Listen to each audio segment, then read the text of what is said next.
इस वीडियो में बात किया जाएगा एसएससी सीजल 2023 इसके प्रेफरेंस फॉर्म के बारे में एंड CHSL 2023 इसके मेंस की आंसर की जो कि एसएससी से खो चुकी है उसके बारे में। एंड एक नोटिस आपके लिए ज़रूरी हो सकता है एसएससी MTS 2023 अगर आप इसके कनेक्ट हैं या फिर आप MTS 2024 इसकी प्रिपरेशन करें तो आपके लिए भी ये नोटिस काफ़ी इंपॉर्टेंट हो सकता है।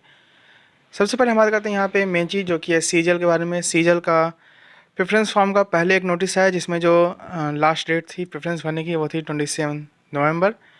अभी पिछले नोटिस को हटा के एसएससी ने एक नया नोटिस निकाला है जिसमें जो डेट है वो है 21 नवंबर। अब इसका मतलब है कि अगर हम बात करें यहाँ पे CHSL की तो CHSL का लास्ट जो डेट थी CHSL में 22 की वो 27 तारीख थी प्रेफरेंस फॉर्म भरने की। 27 या 26 हो सकता है कि मैं गलत हो सकता हूँ, 26 या 27 ऐसी एक डेट थी। एंड 4 तारीख को आई थिंक इसका रिजल्ट आ गया था, 4 अगस्त को, तो अप्रॉक्सीमेटली 1 वीक में रिजल्ट आ गया था। तो उम्मीद है कि लास्ट नवंबर में सीजल 23 इसका भी जो पूरा प्रोसेस है पूरी तरीके से फिनिश हो जाएगा। अप्रैल में नोटिफिकेशन है, इसका मतलब अप्रैल में जून जुलाई अगस्त सितंबर अक्टूबर एंड नवंबर 8 महीने में पूरा प्रोसेस पूरी तरीके से फिनिश। अब इसमें एक चीज़ और भी है जो कि सीजल 2024 के कैंडिडेट्स के लिए भी काफ़ी ज़्यादा इंपॉर्टेंट है। और हम बात करें यहाँ पे अगर लास्ट नंबर तक रिजल्ट आता है तो डिफरेंट डिपार्टमेंट्स लेट और फास्ट होता है।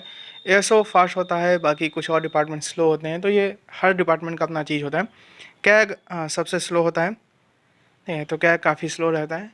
लेकिन हाँ, मोस्टली अगर हम बात करें तो सीजन 2024 के आई थिंक प्रीलिम्स से पहले तक आराम से जितने भी लोग हैं, मैं प्रीलिम्स तो काफ़ी ज़्यादा बोल दिया हूँ, उससे भी बहुत पहले तक जो है CL 23 के जितने भी कैंडिडेट्स हैं सभी की ज्वाइनिंग कंप्लीट हो जाएगी। इवन कैग के जो भी कैंडिडेट्स हैं उनका भी ज्वाइनिंग एंड प्रोसेस सब कुछ कंप्लीट हो जाएगा। अभी कैग की बात करूँ तो अकाउंटेंट की बात करूँ तो अकाउंटेंट में अभी कई लोगों का DV होना बाकी है, अभी उनका DV का शेड्यूल नहीं आया। ऑडिटर्स का भी यही हाल है, अभी कैग के जो ऑडिटर हैं उनमें से अभी कईयों का DV होना भी बाकी है। तो कैग थोड़ा सा स्लो होता है, लेकिन मोस्टली सभी डिपार्टमेंट्स का सारा जो प्रोसेस है वो कंप्लीट हो जाएगा। CL 2024 के आई थिंक नोटिफिकेशन से भी पहले सब कुछ कंप्लीट हो चुका होगा, सारे लोग अपनी ज्वाइनिंग आराम से पा चुके होंगे। अब इसके कई लोग बोलेंगे भाई डेफिनेटली लोग देने जाते हैं, इसमें कोई वो चीज़ नहीं है, हर बंदा देने जाता है। देन हर बंदे को ये राइट भी है कि भाई अपने लिए वो बेटर अपॉर्चुनिटी की तरफ कोशिश कर सकें। प्रॉब्लम तब आती है जब आप केवल एक शो केस करने के लिए, शो ऑफ करने के लिए आप जाते हैं। अगर आपको उससे बेटर कोई चीज़ मिले तो ये हर किसी का एक राइट है कि वो अपने लिए बेटर करने के लिए वो एग्ज़ाम देने जा सकता है। लेकिन एक चीज़ जो होती है कि एक जो फ्लो होता है जब आप कॉम्पिटेटिव एग्जाम की तैयारी करें तब एक फ़्लो दूसरा होता है, एंड देन जब आपको कुछ मिल जाता है देन यहाँ पे तैयारी जो हैम्पर होती है वो फिर फ़्लो कुछ दूसरा होता है। डेफिनेटली कई सारे लोग जो सीरियल 23 के सिलेक्टेड हैं 4600 पे वो डेफिनेटली 24 देंगे, देन वो 24 में जॉब भी लेंगे। बट मैं एक प्रोपोर्शन की बात कर रहा हूँ कि जो 22 से 23 में जो ट्रांजेक्शन हुआ वो सेम चीज़ 23 से 24 में नहीं होगी। अगर रिसेंट आप देखें तो 21 का जो एग्ज़ाम हुआ था टायर 1 वो हुआ था अप्रैल में, देन फिर उसके बाद जो है उसके आपका दिसंबर में हो गया 22 का प्री, देन फिर उसके बाद जो है यहाँ पे जुलाई में हो गया आपका 23 का प्री। तो आप देख सकते हैं कि टाइम बिल्कुल भी नहीं था। जो बंदा है जो कॉन्टिन्यूसली तैयारी कर रहा है वो कॉन्टिन्यूसली जो है एग्ज़ाम दे रहा है, इसका उसका जो फ्लो है वो बना हुआ है। लेकिन अब यहाँ पे एसएससी ने इस बार कोशिश किया कि जो फ्लो है उसको बीच में तोड़ा जाए, क्योंकि ऑब्वियसली अब चीज़ें अपने ट्रैक पे आ चुकी हैं, तो एसएससी को भी किसी भी एग्ज़ाम को जल्दी करने की कोई नहीं है। हम बात करते हैं यहाँ पे दूसरी चीज़ हो गया CHSL 2023 के मेंस की आंसर की के बारे में।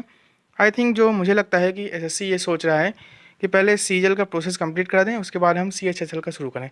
अब अगर आज जो है आपकी आंसर की नहीं आती हो तो डेफिनेटली एसएससी अब यही सोच रहा है कि भाई पहले सीजल की हम पूरा प्रोसेस कंप्लीट करें फिर बार हम आंसर की दें। हालांकि एसएससी आंसर की दे सकता है, उसमें कोई इतनी बड़ी बात नहीं है, प्रेफरेंस फॉर्म को लेट कर दीजिएगा। बाकी एसएससी की चीज़ है भाई, इतना लेट एसएससी ने कभी नहीं किया। इवन जब मिशन मोड नहीं था तभी भी एसएससी इतना लेट नहीं करता था, लेकिन इस बार पता नहीं एसएससी क्या कर रहा है। लगभग जो है आपका 2 तारीख को एग्ज़ाम हुआ था, आज 17 तारीख है, अगर आज भी नहीं तो 15 दिन हो जाएंगे। इतना लेट कभी भी एसएससी के किसी भी पेपर में इतना लेट कभी भी नहीं हुआ है। मैक्स टू मैक्स 10 दिन में स्लो मोड में भी आ जाती थी। तो ये तो हो गया CHSL के बारे में। दूसरा कि आपकी बात करें तो CL 24, इसका भी मैंने आपको बता दिया कि जो चीज़ें थी 21 से लेकर 22, कई सारे लोग 21 के सिलेक्टेड जो TA थे, ITI थे, उन्होंने 23 का भी मेंस दिया है। अब आप कहेंगे कैसे, क्योंकि उनका रिजल्ट आ गया था, एलोकेशन में टाइम था, फिर 6 महीने का एक्सटेंशन हर बंदा ले सकता है। तो ऐसा करके उन्होंने जो है CL23 इसका भी मेंस दिया है, तो ऑब्वियस सी बात है। लेकिन अब ये सेम केस आपको मैं यकीन से कह सकता हूँ कि 23 से 24 के बीच में अब आपको ये चीज़ देखने को नहीं मिलेगी कि भाई 23 के काफ़ी सारे कैंडिडेट्स होंगे जो ऐसे डायरेक्टली जो 24 में चले जाएँ। अब डेफिनेटली आप वो देने तो जाएंगे, लेकिन जो एक फ़्लो होता है ना, वो चीज़ वो नहीं हो पाएगी। जॉब के बाद वो डेफिनेटली देने जाएंगे, वो जॉब करते रहेंगे, फिर वो जाएंगे, एग्ज़ाम्स भी निकालेंगे, बट जो एक फ्रीक्वेंट लेवल 21 से लेके 22 और 23 ये सब में चलता है, वो चीज़ अब 23 और 24 में नहीं होगी। अब बात करते हैं MTS 2024 के बारे में। ये नोटिस आपका MTS 23 के लिए भी इम्पॉर्टेंट हो सकता है और MTS 24 के जो भी कैंडिडेट्स हैं उनके लिए भी ये इम्पॉर्टेंट है। जैसे कि आप सभी को पता है कि MTS में आपको स्टार्टिंग में ही फॉर्म भरते टाइम पे ही आपको स्टेट का प्रेफरेंस भरना होता है। अभी करंटली मुझे जो है 2022 MTS से दिल्ली MTS मिला है। कुछ लोग कहेंगे भाई तुम सीट वेस्ट कर। फर्स्ट ऑफ ऑल मैं अपना केस बता दूं, मैंने 2 मई को एग्ज़ाम दिया था, तब तक CGL का रिजल्ट नहीं आया था। एंड दूसरा केस मैं आपको बता दूं, मेरे 295 मार्क्स थे CHSL में, बट मैंने प्रेफरेंस फॉर्म स्किप कर दिया था। इसके पीछे रीज़न 2 थे।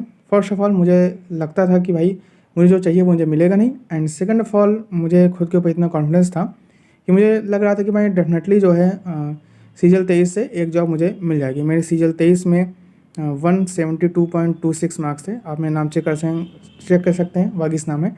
आपको एक जो लिस्ट है SI ग्रेड 2, इसमें नाम नहीं मिलेगा, बाकी जितनी भी लिस्ट है सब में आपको मेरा नाम मिल जाएगा। बट मेंस मेरा इतना अच्छा गया नहीं, मेरे जो है 283 मार्क्स हैं, जो कि डेफिनेटली UR से होने के 0 चांस हैं, अनटिल अनलेस फिर से 36,000 वैकेंसीज ना हो जाए, जो कि होना इम्पॉसिबल है। एंड मुझे TA इन मुंबई मिला है। सो मुझे 24 की प्रिपरेशन करनी है, तो डेफिनेटली जो है मैं इसके काफ़ी चांसेस हैं कि मैं अब TA मुंबई को ऑप्ट नहीं करूँगा, मैं दिल्ली MTS में लूँगा, क्योंकि वो मेरे लिए काफ़ी प्रॉफिटेबल है। पहली बात तो मुंबई काफ़ी कॉस्टली है। अगर आपको जो है ऐसे इलाके में रहना है जहाँ पे आपको, अगर आपको एक्चुअली में प्रिपरेशन करनी है आगे की, तो मुंबई में काफ़ी चीज़ें कॉस्टली हो जानी है। डेफिनेटली कई लोग रह लेते हैं, अब उसमें उस चीज़ को वापस से फिर करने में चीज़ों को काफ़ी ज़्यादा टाइम लगता है। मैं इसलिए जो है, क्योंकि अभी मेरी तैयारी का जो फेज़ है, अभी इस पेस बना हुआ है, अगर ये पेस यहाँ पे टूटेगा तो फिर आई डोंट नो कि भाई कब जो है वापस मिलेगी। बाकी काफ़ी मैं खुश हूँ कि मुझे TA इन मुंबई मिला, मेरी ज़िंदगी काफ़ी चेंज हुई CGL 22 में इस लिस्ट में नाम आने से। बट मुझे भी दुख है इस चीज़ का, अगर 23 में मुझे मिल जाता तो डेफिनेटली ये चीज़ ना होती। बट चलिए, तो मैं आपको ये चीज़ बता दूँ कि जो भी MTS के जो भी कैंडिडेट्स हैं, हमको ये लगता है कि भाई हमको ये स्टेट मिलेगा तो हम परमानेंट उसी स्टेट में हम रहेंगे, बट समटाइम्स ये चीज़ें गलत हो जाती हैं। अभी दिल्ली MTS में कुछ लोगों का आया है जिनको national centre health vector borne disease control मिला है। अब देखिए, इसका जो हेडक्वार्टर है वो तो आपका दिल्ली में है, लेकिन अब इसमें पेंच क्या है कि कई सारे कैंडिडेट्स हैं जिनको अब ये मिल जा रहा है, जिसमें आप देख सकते हैं पटना में मिला है, कुछ को भुवनेश्वर मिला है, कुछ को मैसूर मिला है, कुछ को कोलकाता मिला है।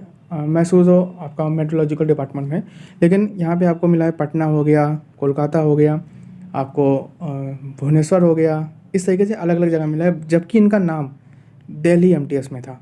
तो आप समझ सकते हैं कि जरूरी नहीं कि आपको जो स्टेट मिले, समटाइम्स ऐसा होता है कि आपको ऐसी मिनिस्ट्री मिल जाए या ऐसी जगह आप चले जाएँ जहाँ पे फिर उसके बाद जो है आपको जो ट्रांसफ़र है वो अलग अलग जगह पे फिर आपकी ज्वाइनिंग हो, एंड देन वो रैंडम होता है, जो कि आप कह सकते हैं काफ़ी बेकार चीज़ होती है। क्योंकि अगर आपने दिल्ली MTS लेगा, आपको पता है कि दिल्ली UP इन सब की कट ऑफ कितनी हाई जाती है। तो अगर आप दिल्ली MTS आप ले रहे हैं, देन आपने इतने नंबर लाए कि आपको दिल्ली मिल जाए, देन फिर उसके बाद आपको जो है कहीं और भेज दिया जाए, तो ऑब्वियसली जो कैंडिडेट है वो ये नहीं चाहता होगा, इसलिए उसने दिल्ली को अपनी प्रेफरेंस रखी है, इसलिए उसने इतनी मेहनत की है कि उसको दिल्ली मिले। लेकिन फिर उसके बाद जो है भी उसको जो है कोई और भी स्टेट मिल जाए, और ये हर एक में नहीं होता, बट हाँ इस बार कुछ ज़्यादा देखने को मिला है। देन ऐसा हो सकता है आपके साथ भी हो, तो इस चीज़ के लिए भी आप भी तैयार रहिएगा। अभी MTS 23 में भी होगा, एंड देन MTS 24 में भी होगा।